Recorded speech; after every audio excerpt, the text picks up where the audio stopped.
दोस्तों, आपको हमेशा यही सिखाया जाता है कि अपने टीचर की, अपने उस्ताद की इज़्ज़त करें। आपके साथ जो सबसे बड़ा फ्रॉड किया जाता है वो टीचर के नाम पे किया जाता है। पूरा स्कूल माफिया आपको समझ में नहीं देता यहाँ पे क्या चल रहा है। आप खुद देख लीजिए, जो हमारा स्कूल सिस्टम है ये कायदे-ए-आज़म मोहम्मद अली जिन्ना मोहम्मद इकबाल ने नहीं बनवाया था।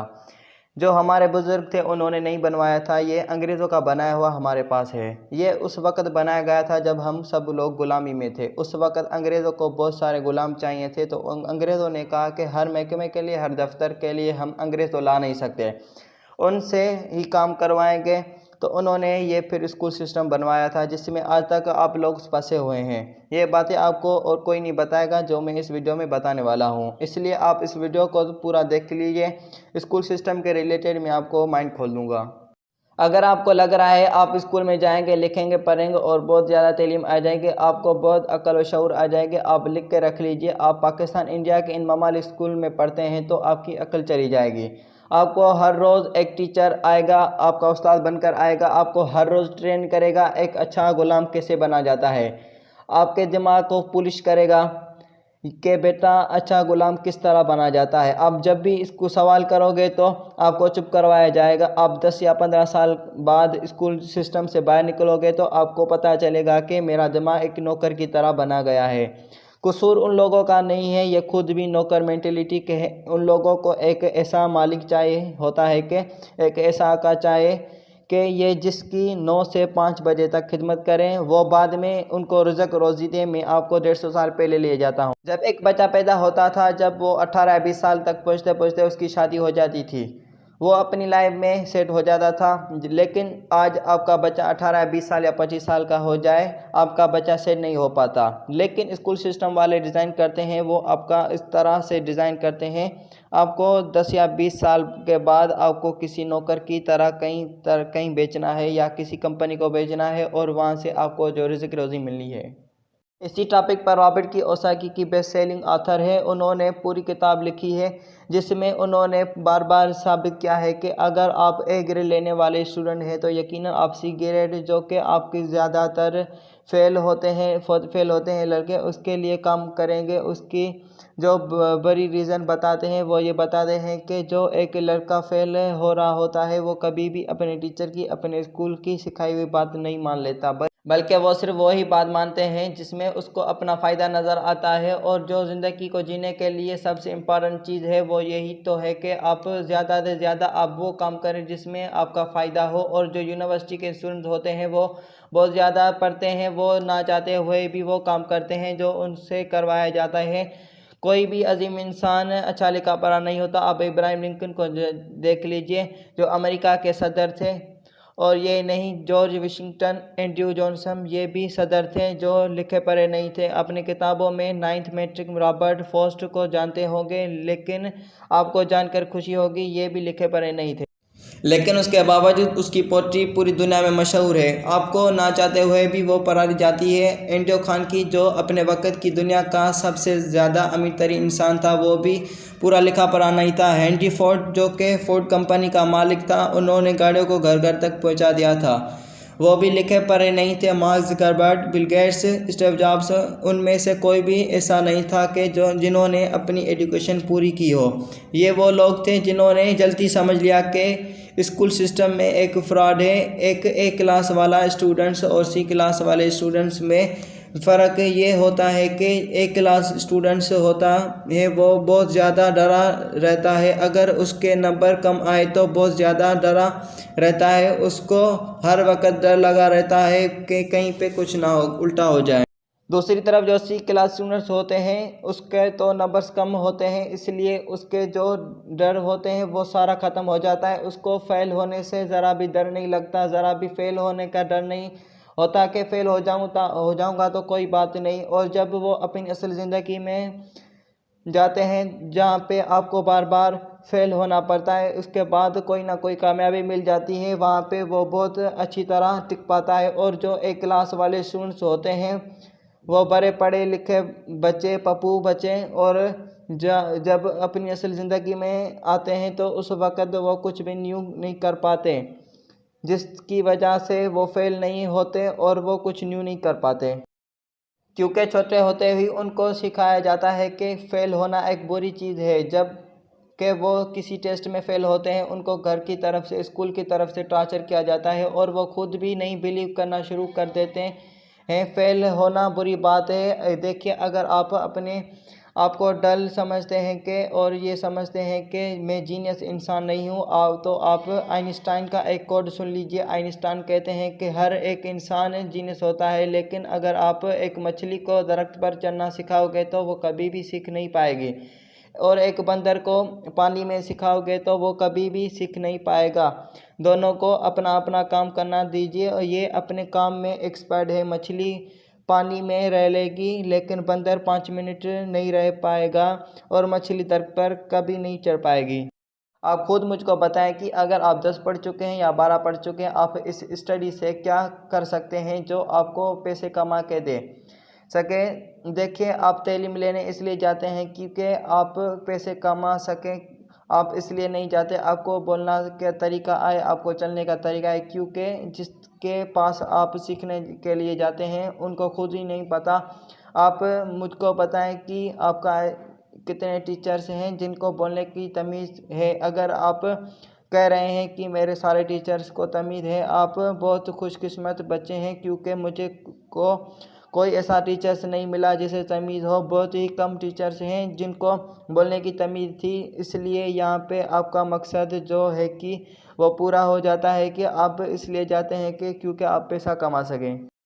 अब आप बताओ, आप 10-12 साल वहाँ पे गए हैं, आप पढ़े हैं, आप मुझको बताएं कि आप इस पढ़ाई से कितने पैसे कमा सकते हो। अगर आप भी 20 या 25 हज़ार कमा सकते हो तो इतना तो एक रेडी वाला कमा लेता है, उससे ज़्यादा कमा लेता है, और हलाल के पैसे कमा लेता है, अपनी मेहनत के पैसे कमा लेता है। हमारे स्कूल सिस्टम में बच्चों को मुँह पे टिप लगा दी जाती है कि बेटा आप बोल नहीं सकते। हमारे स्कूलों में बच्चों को कहते हैं, हो आप टीचर्स के आगे बोलोगे। आपको घर वाले तमीज़ नहीं समझाते कि टीचर्स के आगे नहीं बोलना चाहिए, टीचर का अदब करना चाहिए, एहतराम करना चाहिए। अगर आप ये सोच रहे हैं कि ऐसा नहीं कहेगा तो आप कल ही स्कूल जाकर देख लीजिए, आपको टीचर आपको पढ़ा रहा होगा तो आप सिर्फ ये सवाल पूछना कि आप ये हमको क्यों पढ़ा रहे हैं, तो आप देखिए को आपको कौन सा जवाब मिलता है।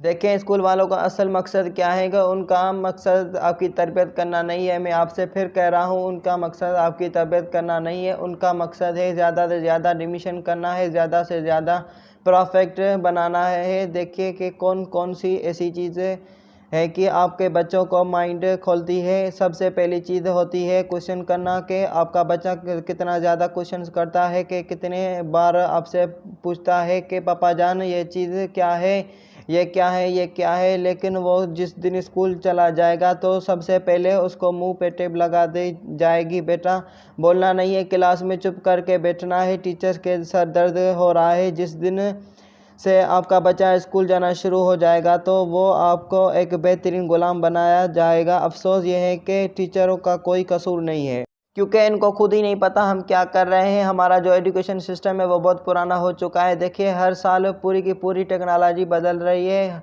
हमारा जो सिस्टम पिछले 100 सालों से नहीं बदला। देखिए, मैं यहाँ पर एजुकेशन के ख़िलाफ़, तालीम के ख़िलाफ़ नहीं बोल रहा, मैं इस चीज़ के ख़िलाफ़ बोल रहा हूँ कि जिस तरीके से आप तालीम दे रहे हैं यह तरीका बहुत पुराना हो चुका है।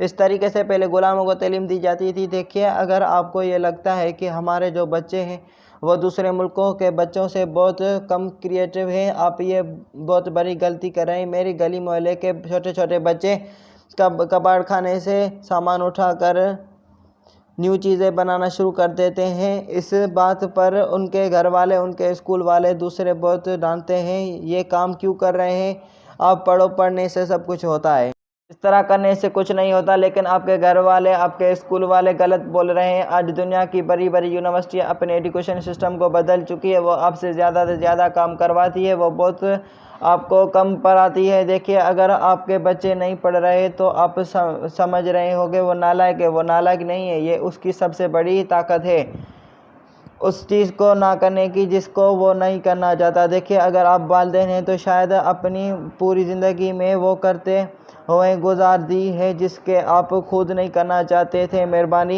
अब मेहरबानी करके यही चीज़ आप अपने बच्चों पर मत डालिए। और जो दूसरी रीज़न आपका बच्चों का पढ़ने का हो सकता है वो ये हो सकता है कि जो कुछ पढ़ रहा है उसको पता ही नहीं कि मैं क्या पढ़ रहा हूँ, इसका अचार डालूँ क्या। देखिए, अगर मैं आपको फ़ोन बुक के लिए देता हूँ तो जिसमें सारे के सारे नंबर लिखे होते हैं, नेम लिखे होते हैं, आप उसको पढ़ते पढ़ते बोर हो जाएंगे। यहाँ पे बोर होना अच्छी बात है, आप ज़्यादा बोर हो ताकि वो काम करना छोड़ दो जिसमें आपका कोई मकसद नहीं, जिसमें आपका कोई फ़ायदा नहीं है। और यहीं पे आपके बच्चे के साथ होता है कि वो जिनके काम करने से कोई फ़ायदा नहीं होता। अगर आपके बच्चे के लिए कोई सबसे ज़्यादा इम्पॉर्टेंट चीज़ है वो तो एजुकेशन, तालीम ही है, पढ़ाई ही है। स्कूल सिस्टम है, हमारे पास इल्म जैसी कोई चीज़ नहीं है। हम सब डिग्री के लिए भागते हैं, हम सबको ज़्यादा से ज़्यादा डिग्री की ज़रूरत होती है।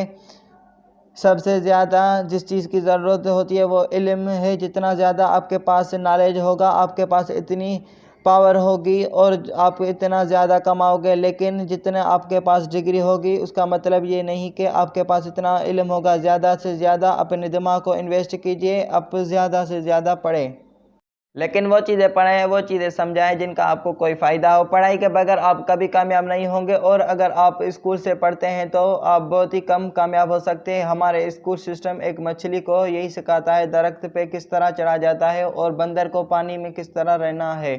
देखिए, हमारे पास, आप समझते हो कि जो हमारे पास बच्चे वो बेअक्ल हैं, कम कामयाब होंगे। आप मुझको खुद बताएं कि ये कौन सा तरीका है एक बच्चे को इल्म देने का। यहाँ पे आपको बच्चों रट्टा लगा के बता रहा है, सुनाओ मुझे जब तुम रट्टा लगा कि मुझे ये 2-3 दफ़ा टेस्ट 2 महीने में, साल में 24 दफ़ा टेस्ट दो। इस तरह आप एक दिन कामयाब हो जाओगे। आप खुद देख लीजिए, अगर आप बच्चे हैं, अपने टेंस दिए हैं, मान लीजिए कि आपने 24 दफ़ा टेस्ट दिया है, उसके बाद आपको नॉलेज में कौन कौन सी चीज़ें आ गई है, आपके इल्म में क्या क्या आ गया है, आप खुद मदद कर सकते हैं। देखिए, इल्म सिर्फ वही होता है या तो आपको इज़्ज़त बढ़ा दे, या आपकी किसी भी तरीके का फ़ायदा दे, या आपको कुछ पैसे दे, या किसी भी तरीके का कुछ दे। ये कौन सा इल्म है जो आपको कुछ देता नहीं बल्कि उल्टा आपसे टाइम ले रहा है। ये इल्म आपका टाइम ज़ाया करने के बाद भी सुकून नहीं देता, आपके वालिदैन को भी सुकून नहीं देता, इन लोगों की मेहनत की कमाई ले जाता है। अब आप सोच रहे होंगे, अगर ये सारा कुछ है तो हम क्या करें? आखिर हमको इल्म भी लेना है, तालीम भी लेनी है किसी भी तरीके से। एक टीचर वो होता है जो आपको किताबों में से पढ़ाता है और आपको किसी भी चीज़ का थ्योरेटिकल नॉलेज देता है, या फिर उस बेचारे टीचर की मजबूरी है आपको पढ़ाने की, क्योंकि उसकी जॉब है, उसको करना ही करना है। वो आपको इतना ही नॉलेज देगा जितना उसने सीखा है किताबों में से, जितना उसने रट्टा मारा है। और इसके बरक्स मेंटर वो शख्स होता है, वो एक्सपीरियंस, वो चीज़ें आपको सिखाए जो अपने एक्सपीरियंस से सीखी है। अगर मैं आपको आसान लफ्ज़ों में समझाऊं तो एक टीचर आपको वो इल्म देता है जो उसने कभी खुद प्रैक्टिकल ज़िंदगी में नहीं किया है, सिर्फ किताबों में से पढ़ा है, आपको बता रहा है। दूसरी तरफ एक मेंटर वो इंसान होता है जिसने अपनी ज़िंदगी में एक्सपीरियंस किया है, जो खुद भी वो काम करता है, वो फिर आपको सिखा रहा है। आपको साइंस के, मैथ के, फिज़िक्स से टीचर मिल जाएंगे, कभी आपको मेंटर नहीं मिलेगा।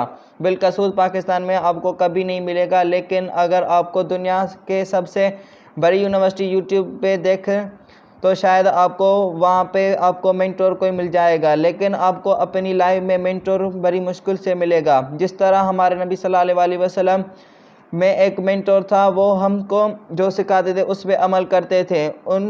उनको आप रूहानी बाप कह सकते हैं, क्योंकि वो असल उस्ताद हैं, और ये जो ब्रिलियर उस्ताद है स्कूल में और ट्यूशन में मिल जाते हैं। आपको पता है कि आप क्या कर रहे हैं। आप इन लोगों, उन मुअज़्ज़र शख्सियत जिस तरह आप सल्लल्लाहु अलैहि वसल्लम हो गए, हज़रत अली रज़ियल्लाहु ताला अन्हु हो गए, अल्लामा इकबाल हो गए, आप उनके साथ खड़े कर देते हैं। यार, वो सब मेंटर थे। ये टीचर्स हैं, जो आपके टीचर्स हैं, वो आपसे कहते फिरेंगे बेटा हमारी इज़्ज़त करो, टीचर की इज़्ज़त करनी चाहिए। लेकिन एक मेंटर कभी भी आपसे नहीं कहेगा मेरी इज़्ज़त करो, आप उसकी खुद इज़्ज़त करोगे। आपको जिस दिन लगे ना आपका टीचर आपकी इज़्ज़त करवा रहा है, तो उस वक़्त आप समझ जाएं कि ये मेरा मेंटर नहीं है, ये मेरा टीचर नहीं है। और बड़ी मुश्किल से मैं आपसे कह रहा हूँ कि आपको बड़ी मुश्किल से मेंटर मिलेगा, आपको हमेशा टीचर ही मिलेगा। और जो तीसरा शख्स कोच होता है, उसका काम होता है आपको अपने गोल की तरफ मुतवज्जा करना और मोटिवेशन करें, और उसके बाद होता है आपका मकसद उनको पता होता है। इन टीचर्स को अपने मकसद नहीं पता होता। एक टीचर को अपनी ज़िंदगी का असली मकसद नहीं पता होता, वो आपकी ज़िंदगी का मकसद आपको नहीं दे सकता। लेकिन जो एक कोच होता है वो आपको आपके मकसद के करीब करता है, उसको पता होता है कि आपका मकसद क्या है। आप देख लीजिए, जिस तरह शाहिद आफरीदी साहब और दूसरों बड़े लोग वो अपने साथ एक कोच रखते होते हैं, जिनको बताते रहते हैं कि आपका गोल क्या है, उनको मोटिवेट करते हैं। जो शख्स आपको मोटिवेट करे अपने मकसद को हासिल करने के लिए, वो आपका कोच है। सम टाइम कुछ इस तरह होता है कि कोच और मेंटोर एक ही होते हैं। क्या आपको मेंटोर वो जो होते हैं वो कोच का भी काम करते हैं? सम टाइम आपका कोच आपका मेंटोर जैसा काम करता है। दोस्तों, मेंटोर और कोच में इतना फ़र्क नहीं होता। दोस्तों, थैंक्स फॉर वाचिंग। मिलते हैं एक न्यू वीडियो मोटिवेशन के साथ।